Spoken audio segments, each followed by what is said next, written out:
तर नमस्कार विद्यार्थी मित्रांनो, स्वागत आहे तुमचं मराठी स्कॉलर सिरीज या आपल्या यूट्यूब चॅनलवरती. तर बघा विद्यार्थी मित्रांनो, आपण आजच्या व्हिडिओमध्ये क्लास 10 इंग्लिश ग्रामरचे जे इझी टॉपिक्स आहेत, ज्यावरती तुम्हाला बोर्ड एक्झाममध्ये 100% प्रश्न विचारले जातात, असे काही इझी टॉपिक्स आपण या व्हिडिओमध्ये कव्हर करणार आहोत, जेणेकरून तुम्हाला या टॉपिकवरती कुठलाही प्रश्न विचारला तर तुम्ही तो इझिली सॉल्व्ह करू शकाल.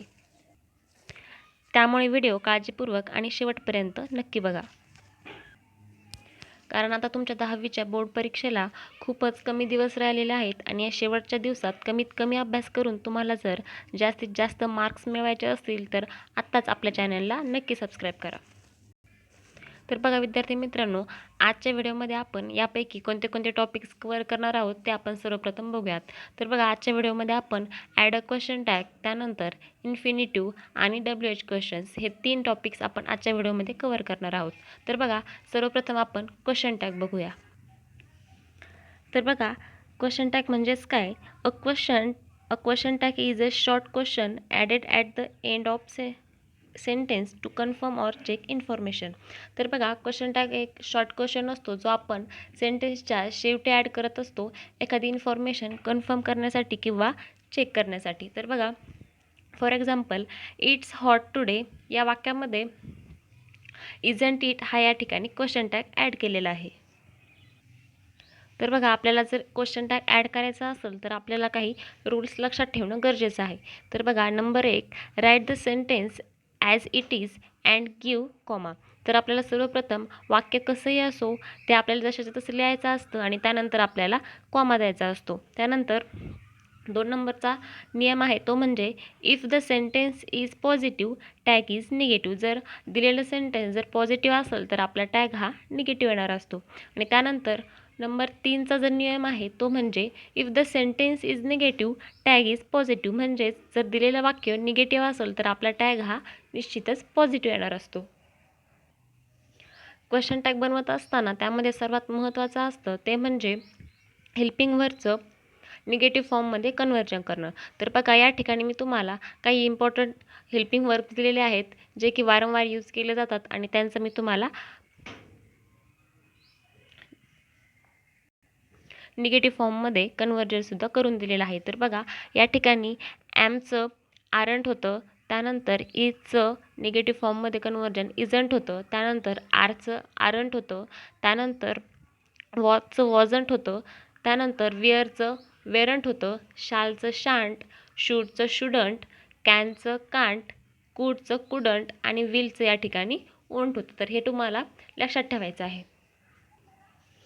क्वेश्चन टॅग बनवताना जर वाक्यामध्ये हेल्पिंग वर्ब जर दिलेलं नसेल तर त्यावेळेस आपल्याला काय करायचं असतं तो त्यासाठी मी तुम्हाला एक इथं इम्पॉर्टंट नोट दिलेली आहे. तर बघा if there is no helping verb in sentence then use don't, doesn't, didn't according to tense. तर बघा जर वाक्य प्रेझेंट टेन्सचं असेल तर त्या ठिकाणी आपल्याला हेल्पिंग वर्ब जर दिलेलं नसेल तर तिथे आपल्याला डिडंट किंवा डोंट किंवा डझंट हे हेल्पिंग वर्ब वापरायचं असतं. आणि जर वाक्य भूतकाळातलं म्हणजेच पास्ट टेन्सचं असेल तर त्या ठिकाणी आपल्याला हेल्पिंग वर्ब हे डिडंट वापरायचं असतं. तर बघा या ठिकाणी मी तुम्हाला क्वेश्चन टॅगचा फॉर्मॅट दिलेला आहे की बघा वाक्य जसे तसं लिहायचं असतं, त्यानंतर कॉमा द्यायचा असतो, त्यानंतर क्वेश्चन टॅग ॲड करून शेवटी आपल्याला प्रश्नचिन्ह द्यायचं असतं. बोर्ड एक्झाममध्ये तुम्हाला क्वेश्चन टॅगसाठी जे प्रश्न दिलेले असतात ते आपण या ठिकाणी प्रॅक्टिस क्वेश्चन म्हणून दिलेले आहेत, जेणेकरून तुमची प्रॅक्टिस होईल आणि तुम्हाला क्वेश्चन टॅग हा इझिली ॲड करता येईल.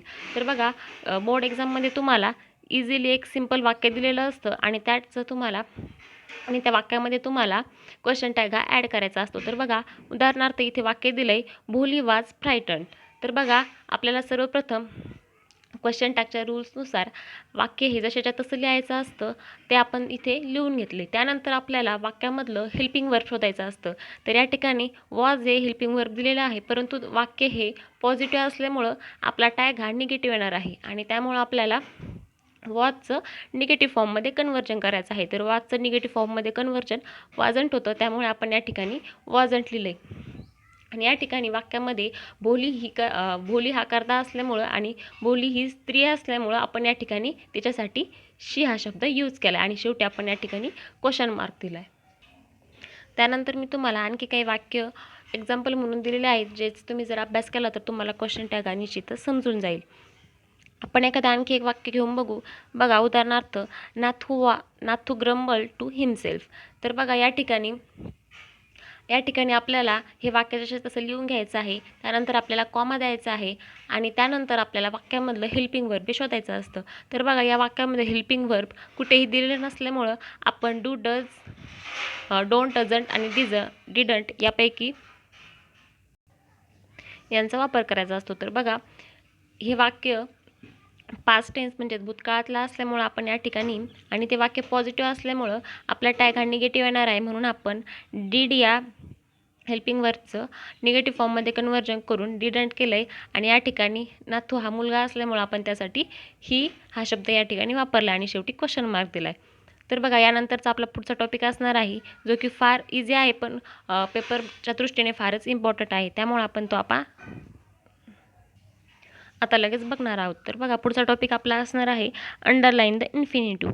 तर इन्फिनिटिव्ह म्हणजेच काय, टू प्लस वर्ब हा जो फॉर्मॅट असतो त्याला आपण इन्फिनिटिव्ह म्हणत असतो. तर बघा त्यासाठी तुम्हाला बोर्ड परीक्षेमध्ये प्रश्न येतो की अंडरलाईन द इन्फिनिटिव्ह किंवा आयडेंटिफाय द इन्फिनिटिव्ह. तर बघा तुम्हाला एक वाक्य दिलेलं असतं आणि त्यापैकी तुम्हाला त्यामध्ये जे इन्फिनिटिव्ह आहे ते ओळखायचं असतं. तर बघा हे वाक्य दिलेलं आहे या ठिकाणी, he was forced to kill his family and friends. तर बघा या ठिकाणी आपल्याला सर्वप्रथम वाक्यामध्ये टू शोधायचं असतं आणि टू नंतरचं क्रियापद शोधायचं असतं, म्हणजेच वर्ब शोधायचं असतं.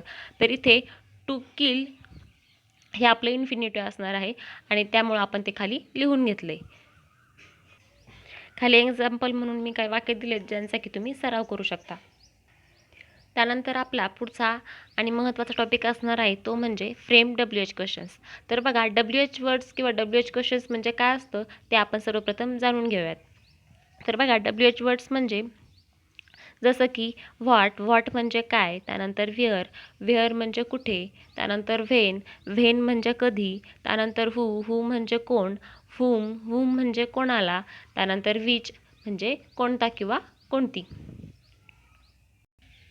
बोर्ड एक्झाममध्ये तुम्हाला एखादं वाक्य दिलेलं असतं आणि त्यामध्ये एखाद्या पार्टला अंडरलाईन केलेली असती आणि तो पार्ट आन्सर येईल असा तुम्हाला WH क्वेश्चन तयार करायचा असतो. तर बघा सर्वप्रथम आपण WH क्वेश्चनची बेसिक जी स्ट्रक्चर आहे ते आपण बघूयात.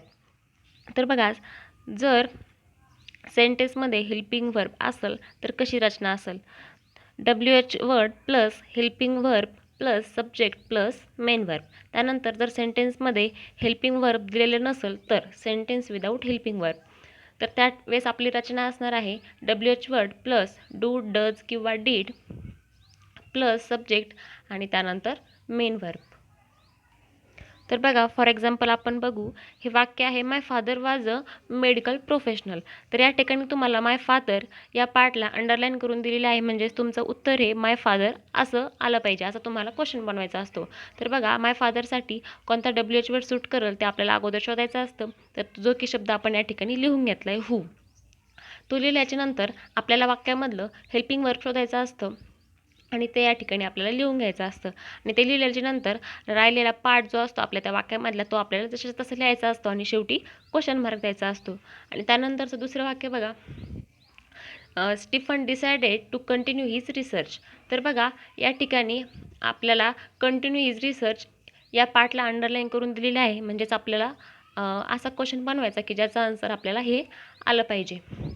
तर बघा या ठिकाणी आपण या पार्टला सूट होईल असं WH वर्ड घेतलेला आहे आणि त्यानंतर आपण या वाक्य पास्ट टेन्सचं असल्यामुळं आपण या ठिकाणी डिसायडेड इथे दिलेलं आहे, त्यामुळं आपण पास्ट टेन्सचं